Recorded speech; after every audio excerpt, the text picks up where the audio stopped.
Coming to you live from Benab House Atomic Junction, Medina. My name is Sherifatu Ayuba and this is Benab Midday News. Coming up in this afternoon's bulletin.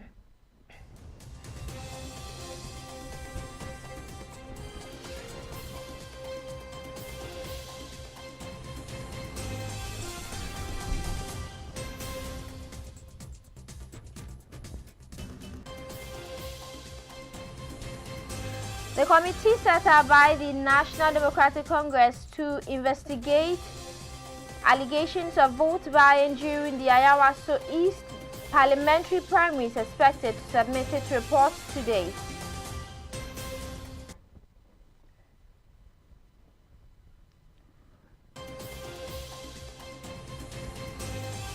Also coming up, Ghana City posted a mixed performance over the past fortnight, according to a new data from Bank Research.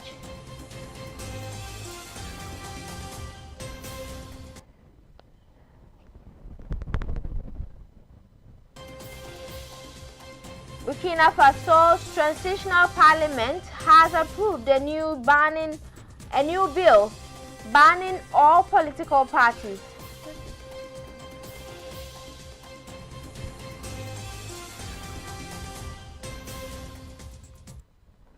There's and many more stories coming up shortly.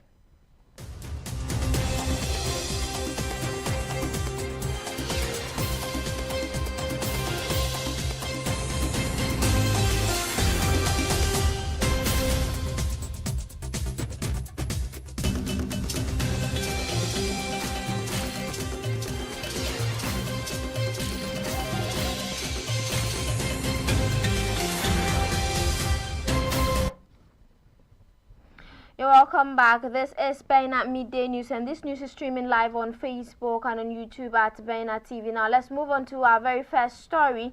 The committee set up by the National Democratic Congress to investigate allegations of inducement and vote buying during the Ayawaso East parliamentary primary is expected to submit its report on Tuesday, February 10, 2026. The NDC set up a three-member committee to investigate allegations that some aspirants engaged in bribery during the party's parliamentary primary held on Saturday, February 7.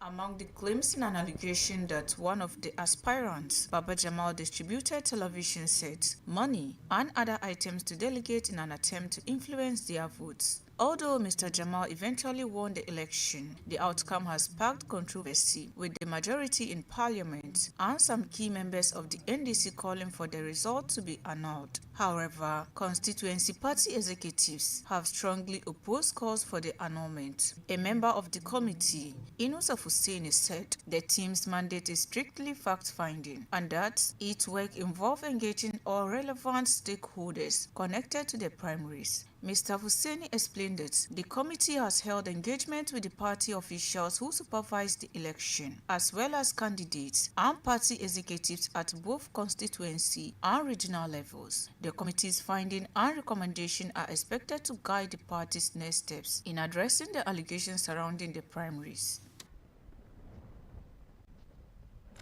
The Amansi Central District Assembly has refuted allegations that it created a system to benefit it from illegal mining activities, insisting that revenue collection from operators of earth-moving equipment has been a long-standing practice spanning multiple administrations.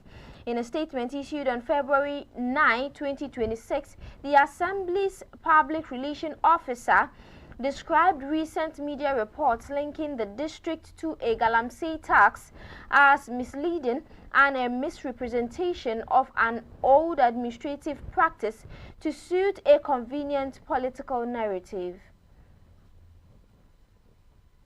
The response comes on the heels of a Joy News Hotline documentary expose that uncovered what it described as a pay-to-destroy syndicate operating in the district, where miners reportedly pay 6,000 Ghana cedis annually to operate burned chamfam machines with the tacit approval of local authorities. The assembly maintained that the collection of revenue from operators using earth-moving equipment, quote, did not originate under the current administration, unquote, and has existed for many years across several political administrations. According to the assembly, revenue collection is based on a bylaw passed as far back as 2008. It has been in effect ever since, grounded in the local governance framework that empowers metropolitan, municipal, and district assemblies to make and enforce bylaws. The statement also addressed the individual featured prominently in the documentary recordings, popularly referred to as Red, clarifying that he is not a new figure but a recognized revenue officer who has served the assembly under successive administrations. The assembly insisted that all monies collected are paid directly into its official account at Odotobri Rural Bank, supported by verifiable deposit slips and official receipts available for verification. Since assuming office, the assembly said it has ensured revenues are used to address critical operational needs, including repairing official vehicles that were previously grounded and unserviceable, and equipping the assembly with basic logistics such as a pickup vehicle. The statements challenged claims about the legality of certain mining sites, arguing that issues of legality.